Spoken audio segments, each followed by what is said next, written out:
Welcome to Kenton's videos. Enjoy the video. In this video, I will show how to reset an Acura MDX oil light. First, get into your vehicle and turn the ignition to the on position, but do not start the engine. Next, find the Sell/Reset button on your dashboard, usually near the speedometer. This button is key to initiating the reset process. Once you've located it, press and hold it down firmly for approximately 10 seconds. As you hold the button, you'll notice the maintenance light on your dashboard start to flash. This indicates you're in the reset menu. Release the Sell/Reset button briefly, then press and hold it down once more.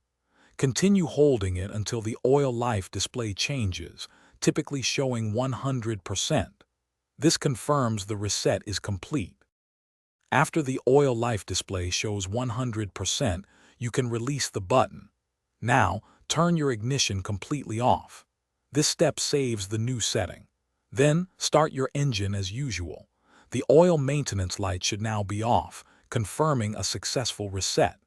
Remember to perform regular oil changes to keep your engine running smoothly. It's crucial to reset your oil light only after an actual oil change to ensure accurate maintenance tracking. If the light reappears quickly, it might indicate another issue, so consult a mechanic. For specific details about your vehicle, always refer to your Acura MDX owner's manual. And hey, while you're taking care of your car, remember to take care of yourself too. Check the description for a link to the Owala water bottle and other great deals. Thanks for watching. Consider subscribing if we helped you.